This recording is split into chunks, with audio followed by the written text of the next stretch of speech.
Nuestro viaje comienza en el corazón de la isla de La Palma, en uno de los rincones naturales más espectaculares de las Islas Canarias, el Parque Nacional de la Caldera de Taburiante.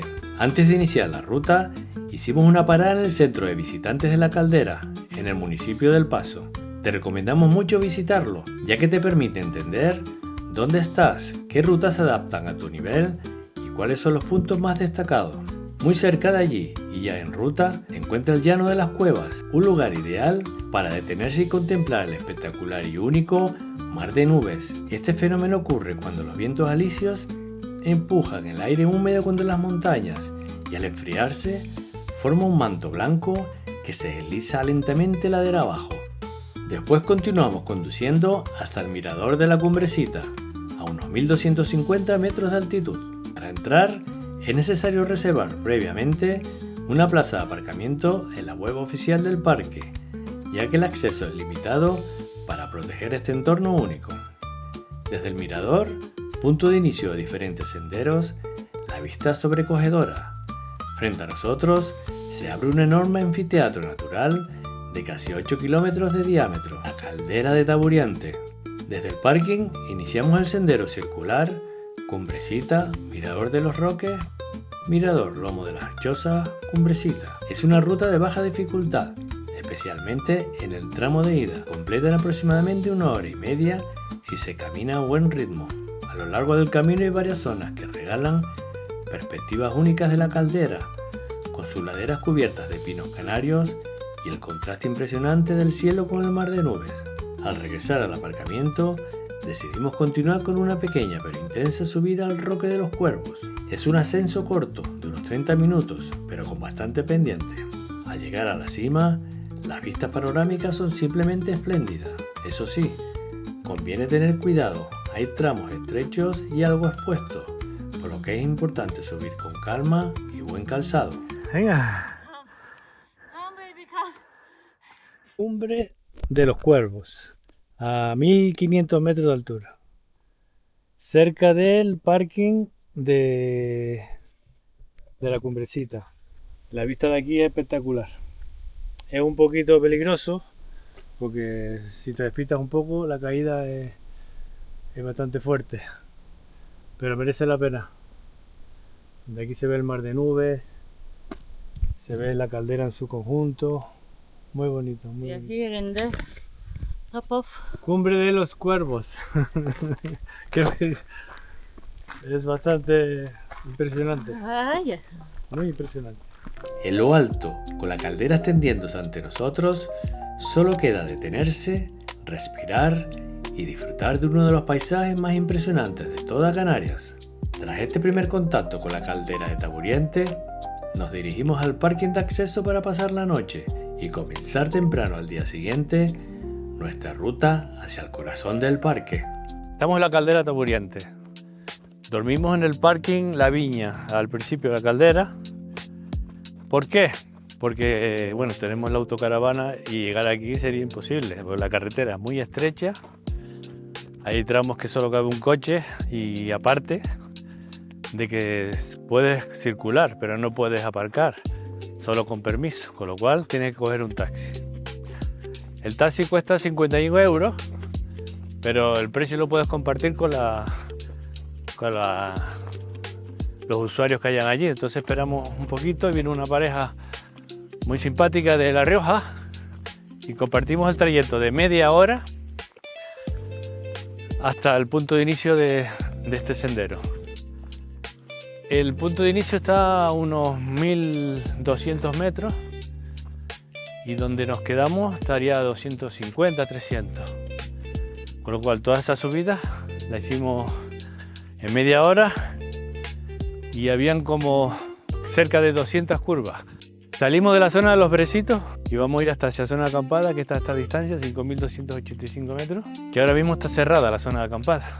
Mientras veníamos con el taxista, nos contó que hubo un incendio aquí hace 2 años, creo él, hace un par de años, y empezó en Punta Gorda, porque unos niños estaban jugando con un cubo de basura y le prendieron fuego. Entonces vino muy rápidamente hasta aquí porque era un día ventoso y muy cálido. Los pinos canarios tienen la característica de que son bastante fuertes y vuelven a nacer. Es un poco de suerte que tenemos aquí, de que los pinos renacen de sus cenizas. Hay mucha pinocha en el suelo, mucha pinocha, y la pinocha es un combustible natural. Eso, wow, los días de mucho calor. Bueno, yo uso la pinocha en casa para iniciar el fuego de la barbacoa a 900 metros más o menos de altitud, y el paisaje cambia, está todo como más verde, hay helechos, posiblemente porque esta zona es más húmeda. De hecho se nota en el ambiente. ¿Escuchan el ruido del agua en el fondo del barranco? Se empieza a escuchar cuando estamos más o menos a 1 kilómetro de distancia desde el camping y a unos 800 metros de altura. Hemos cruzado diferentes barrancos con puentes, pero están secos. Supongo que en invierno o primavera, cuando llueve mucho, todos esos barrancos que hemos pasado llevan agua, o sea, tiene que ser espectacular. Ya lo es, sin agua, pues con agua tiene que ser precioso. ¿Verdad, Ezequiel? Sí. Estamos aprendiendo español en el camino. Mi casa es tu casa. Toma. Bienvenidos. Mi casa. Llegamos a la zona donde cruza un riachuelo, cerca de la zona de acampada. Hay señales que recomiendan no salirse del sendero, ya que alejarse del camino podría resultar peligroso. Estamos cansados, ¿no? Han sido 1 hora y 20 minutos, 5 kilómetros y medio. Hemos venido corriendo y caminando porque somos un poquito hiperactivos. Cuando tenemos el dicho que cuando se puede correr, ¿por qué caminamos? Vamos a continuar ahora hacia la zona de acampada, que no está a 200 metros, y hacia la cascada de colores. Después de ahí, caravana. Ya te iremos contando el resto. Besitos. Besitos. Venga, vámonos. Besito to me. Ya. Ya al barranco de las Angustias. Llama la atención, ¿no? Como en una isla con barrancos, que ahora en verano finales, bueno, estamos en otoño, pero que no llueve mucho, cómo sigue el agua corriendo. Algo similar a lo que pasa en la isla de La Gomera. El camino ha sido muy empinado, bastante empinado, y algunos tramos ponen como rocas en el suelo, piedras. Entonces estas piedras están muy lisas, hay que tener cuidado porque se pone la pinocha encima o la tierra y resbala. Le pasó a Ezequiel y para forzar y no caerse, ahora tiene dolor en la rodilla, pero bien, puede caminar. Muy bonito todo aquí, el ruido del sonido del agua, el olor a pino, la tranquilidad. La cascada de colores, no ves el cartel. Cuando llegues abajo a lo que es el riachuelo o el barranco, cascada de colores 500 metros. Tenemos que caminar y volver, son 1 kilómetro y de vuelta. Bueno, estamos aquí en un punto que no está señalizado dónde ir a la cascada de colores. Pues pensando un poquito, bueno, es que pensó que por aquí viene el agua de un color y por aquí viene el agua sin color. Entonces es por la derecha. No sé qué clase de minerales tiene este agua, pero deja las rocas marcadas, como si fueran aguas termales. Finalmente llegamos a la cascada de colores. La verdad, pensábamos que iba a ser un poco más alta, pero igualmente es hermosa. Lo más llamativo son los colores. Se ven claramente el blanco, el verde y un tono rojizo súper interesante. Lo curioso es que de este lado el agua parece roja, mientras que del otro tiene un color como más verdoso. Si se mira bien, el agua rojiza parece salir desde abajo, por debajo de la corriente verde, y eso hace que el contraste se vea increíble. Han dicho aquí un vecino de la zona que el agua se puede ver, que vas a ver un poco fuerte, pero que se puede ver, porque el mineral que más abunda en este agua es el hierro. El agua tiene distinto color que porque este tiene hierro y este no tiene hierro. Pero tiene esta forma porque la fuente, el origen de este agua viene de aquí mismo. El otro agua viene de arriba de la montaña. Huevo duro. Sabe fuerte. Después de dejar atrás la cascada de colores, seguimos el curso del agua por el barranco de las Angustias. El paisaje es impresionante. El sonido del agua, las paredes de roca a ambos lados y la vegetación que aparece entre las piedras crean un ambiente mágico. En algunos tramos, por razones de seguridad, sobre todo por el riesgo de desprendimientos, el sendero se separa del cauce, obligándote a tomar pequeños desvíos antes de volver a encontrarte con el riachuelo más adelante. Fue justo junto al agua donde decidimos hacer una parada para descansar, comer algo y remojar los pies en el agua fresca. Un momento simple pero perfecto.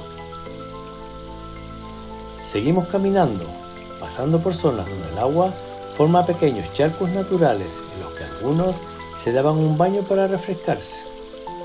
A lo largo del trayecto, las formaciones rocosas se volvían cada vez más impresionantes, con formas y colores que parecían creados por la mano del hombre.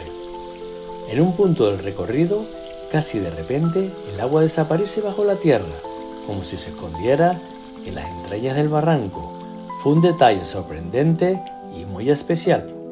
Durante la ruta, hay que cruzar el riachuelo muchas veces, ayudándote de las piedras que hay sobre el agua, para pasar de un lado al otro. Aún así, en algunos tramos es inevitable mojarse un poco, así que llevar un buen calzado y bastones para mantener el equilibrio y ayudarte en el camino es muy recomendable para disfrutar al máximo del sendero. Esperamos que hayas disfrutado de este recorrido tanto como nosotros. No olvides darle al like, suscribirte al canal y activar la campanita para no perderte nuestras próximas aventuras por La Palma y otros rincones increíbles de Canarias y del mundo.